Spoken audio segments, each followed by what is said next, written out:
kerjasama antara Hagai dengan DPP PKS, khususnya untuk Pilgub DKI, di samping untuk pilkada-pilkada ke depan, karena kami rindu sebagai bagian dari masyarakat yang ada di DKI ingin berkontribusi bagi kelancaran, kualitas, dan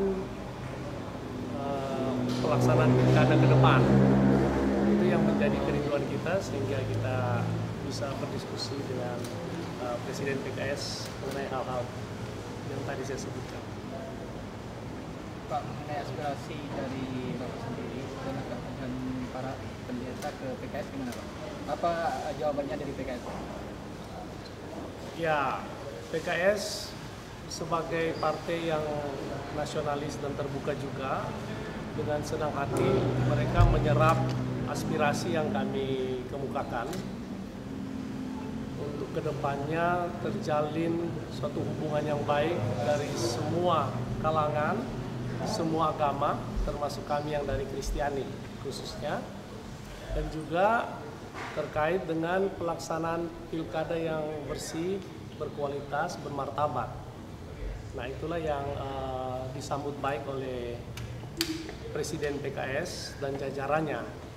Harapannya bahwa pilkada-pilkada ke depan itu belajar dari yang sudah lalu-lalu ini, terjadi perbaikan dan lebih fair lagi, lebih bebas, lebih murni. Itu menjadi harapan dari DPP PKS dan Majelis Pusat Hagai. Pak, untuk dijabarkan Pak, aspirasi yang disampaikan apa lagi Pak?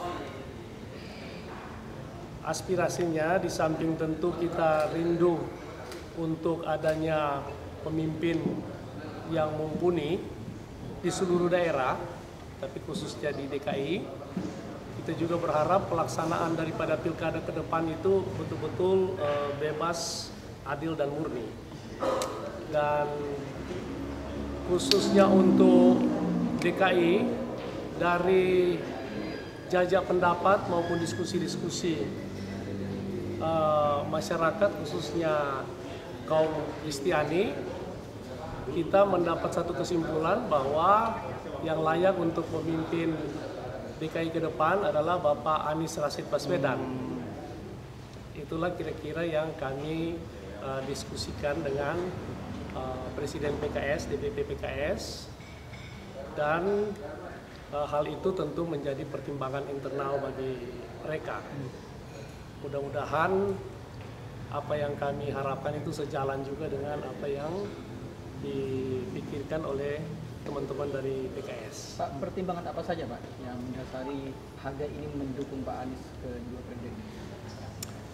Berangkat dari rekam jejak, demikian juga apa yang sudah beliau lakukan selama 5 tahun sebelumnya secara tuntas, jadi tidak berhenti di tengah jalan, tetapi menyelesaikan kepemerintahan yang lalu, maka saya kira itu menjadi semacam referensi untuk kita rindu supaya kepemimpinan yang berhasil, yang mengayomi semua, yang mendatangkan kemajuan untuk kota, kebahagiaan untuk warga, itu kiranya bisa dilanjutkan dalam periode berikutnya. Jadi itu kira-kira alasan yang membuat bahwa tidak ada salahnya untuk kita kemudian mendorong Pak Anies lagi maju dalam periode yang kedua ini. Nah, kalau dari Hagai sendiri Pak, ada berapa orang yang datang ke DPP PKS? Iya, dari Hagai sendiri tentu tidak serta-merta mewakili organisasi gereja, tetapi kami adalah personal ya, person yang rindu untuk terjadi perbaikan di Indonesia, khususnya di DKI ini. Kami datang dari berbagai kalangan, ada yang rohaniawan, ada yang kaum profesi, seperti di sebelah saya Pak Saud Situmorang sebagai kaum profesi di bidang hukum, ada rohaniawannya, ada juga yang berprofesi sebagai usahawan dan lain sebagainya. Jadi ini semata-mata warga secara personal yang rindu untuk perubahan terjadi di DKI Jakarta. Pak, tadi kan Bapak menyebutkan rindu akan perubahan nih Pak. Nah ini kan Pak Anies kan tidak menjabat setelah maju di Pilpres nih Pak. Kan diganti oleh PJ dari pemerintah nih Pak. Emang selama ini apa sih Pak yang ada di masyarakat itu Pak selama PJ itu di Jakarta, kepemimpinan PJ? Saya kira apa yang sudah dilakukan oleh PJ selama ini terlalu tergopoh-gopoh kalau saya mau menilai ya tentang hal itu. Tetapi kami lebih melihat apa yang sudah dikerjakan oleh Pak Anies sebelumnya, bahwa ada hal-hal positif yang memang harapan kami diteruskan oleh PJ, tetapi realitanya masih memang tersendat. Dan saya kira ada baiknya kalau kemudian Pak Anies diberi kesempatan untuk melanjutkan apa yang sudah sempat terjadi 5 tahun sebelumnya. Pak, banyak Pak, kan sampai sejauh ini DPP PKS belum memberi kepastian apakah akan mengusung Pak Anies atau enggak. Bagaimana dengan aspirasi yang Bapak sampaikan tadi, bagaimana respon dari PKS Pak? Ya, sebagai bidang humas ya. sebagai partai tentu mereka menerima, tapi mungkin yang lebih menjelaskannya adalah bagian itu bukan ranah saya. Ini humas yang lebih. Pak, tapi dari HGI sendiri yakin Pak PKS akan meminang Anies Pak? Kalau nggak yakin kita nggak kemari dong. Ngapain juga kita sia-sia kan?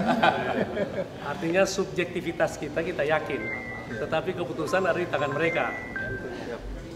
Jadi yang jelas begini, Presiden PKS Pak Ahmad Saiku tadi sangat senang dengan kehadiran teman-teman dari HGI, ya, dan menjadi satu semangat ya, spirit untuk melakukan kolaborasi, ya, bukan hanya aja di DKI tapi ya Pak ya, tetapi juga hampir di seluruh Indonesia. Itu yang pertama. Yang kedua, secara fakta PKS di DKI Jakarta tidak bisa mengusung sendiri. Artinya harus berkolaborasi dengan partai-partai yang lain. Tadi Pak Presiden Ahmad Saiku mengatakan sebaiknya setelah dari PKS, Pak teman-teman dari HGI juga datang ke partai lain, ya, untuk memberikan aspirasi yang sama. Supaya apa? Supaya nanti kalau PKS berkolaborasi dengan partai-partai yang lain sudah ada kesepahaman. Kira-kira itu, ya. Tinggal masalahnya, keputusannya kan pendaftaran masih tanggal Agustus. Ya, jadi nanti kita lihat saja, yang mudah-mudahan aspirasi dari HGI bisa ditampung dan ini menjadi salah satu bahan dari pimpinan PKS untuk penguatan. Ya, mudah-mudahan ya dengan partai-partai lain juga sepakat, begitu ya. Itu bisa dikatakan bahwasannya PKS ini menyambut baik dan kemudian kita melihat politik ini kan dinamis Pak. Berarti kemungkinan Pak Anies Baswedan juga akan diusung untuk pilkada pilgub nanti. Kita lihat nanti hasil keputusan. Pak, satu lagi Pak, kan PKB sudah memastikan diri mengusung Pak Anies. Apakah PKB sudah ada komunikasi dengan PKS? Komunikasi selalu ada Pak, ya. Cuman masalah keputusannya yang belum. Kira-kira kapan itu Pak keputusan Pak? Kemungkinan akan dibahas di internalnya di PKS sendiri. Kita ini bahas pilkada ada 580 kabupaten kota Pak. Ini sekarang ada rapat dari Kalimantan segala macam. Jadi memang semuanya paralel. DKI nih kalau kata Mas Pipin tadi, kita ini biasanya kayak makan bubur panas dari pinggir dulu Pak. Ya, Indonesia Timur ya, ujung-ujung itu kita sudah putuskan. Tapi yang tengah itu nanti belakangan biasanya. Karena jagoan biasanya datang belakangan. Jadi artinya Jawa Tengah, Jawa Barat ya, DKI biasanya nanti terakhir keputusan. Tawaran cawagup dari Kim gimana Pak? Tawaran cawagup dari Koalisi Indonesia Maju berarti udah dimentahkan lagi gitu? Oh nggak ada yang mentah, semuanya mesti berproses Pak. Ya, kalau yang mentah mah daging kambing nih. Pak, terkait bisa dibilang PKS sampai saat ini belum memutuskan untuk mengusung Pak Anies karena mempertimbangkan pengakuan Pak Presiden PKS yang ada tawaran cawagup dari Kim itu Pak. Oh nggak begitu, ya. Kan semua berjalan paralel rapatnya. Ya, tetapi untuk DKI, ya ini kan kita masih berkomunikasi dengan partai-partai calon koalisi kita. Itu yang belum selesai, Pak. Ya, jadi itu aja sih sebenarnya. Wah, bocoran Pak satu, kalau dari internal PDIP katanya akan mendorong ke Anies. Kira-kira sudah komunikasi dengan PDIP? Dia harus tanya ke PDIP. Kalau soal komunikasi, Pak, kita di Jakarta ini selalu komunikasi DKI ya dengan semua partai. Ya karena nggak mungkin kita nggak berkomunikasi. Gitu loh. Komunikasi kita jangankan dengan partai-partai, dengan HGI dan segala macam, kita juga berkomunikasi terus, apalagi dengan partai-partai yang ada di DPR atau di DPRD. Tapi PKS kan bisa ngusung sendiri tanpa koalisi. Nggak bisa, Pak. Di DKI nggak bisa, kurang 4 porsinya. Ya, jadi makanya perlu bertemu dan berkomunikasi dan bersama-sama dengan partai yang lain. Pak, kalau nggak salah kan DPW PKS DKI sudah mengusulkan. Sudah, tetapi keputusan tetap ada di DPP. DPW PKB juga sudah mengusulkan, tapi tetap ada di DPP PKB. Jadi tetap semuanya ada di pimpinan pusat. Ya. Mudah-mudahan aspirasi dari teman-teman HGI bisa ditampung. Itu tadi dari PKS. Nah kalau HGI sendiri setelah dari DPP PKS ini akan kemana kira-kira? Karena balik lagi PKS ini butuh partai lain untuk dapat mengusung Anies Baswedan seperti disampaikan tadi. Di HGI bukan cuma saya, tapi ada Pak Saud dan Pak Ketua. Saya salah satu pembina. Mungkin bisa dijawab oleh Pak Ketua. Baik, kita setelah dari PKS ini kita akan juga berusaha untuk audiens ke Nasdem atau partai-partai lain. Nah, jadi untuk memantapkan semua apa yang sudah kami lakukan saat ini, kami akan terus melakukan hal-hal ini ke partai-partai lain. Nah untuk penjadwalan dan juga konfirmasi dari partai-partai lain itu apakah sudah mendapatkan respon juga dari salah satunya Partai Nasdem ini juga? Kita masih terus berkomunikasi. Berarti sampai saat ini bisa dikatakan Nasdem belum mengkonfirmasi untuk pertemuan seperti itu? Masih tetap kita ajukan dan tetap ada komunikasi dengan tinggal menunggu dari mereka. Pak, dari HGI ada rekomendasi nggak Pak, soal wakil Pak Anies Baswedan? Saat ini belum ada, kita mengarah ke sana. Nah kalau bisa tanggapannya tentang Kaisang juga diusung untuk menjadi wakilnya, bagaimana? Apakah HGI juga akan memberikan respon positif atau respon positif? Untuk saat ini itu bukan ranah kami. Cukup ya? Bilang kalau ada program Pak Heru ini dilanjutkan, program Anies sampai dilanjutkan. Apakah ini terkait bantuan operasional tempat ibadah seperti Ya, yang kami rasakan sampai saat ini memang bisa dilanjutkan. Kamera Pak. Pak, di depan Pak. belakang depan Pak. Soal penyaluran bantuan operasional itu. Tidak. Cukup ya? Siap, terima kasih teman-teman.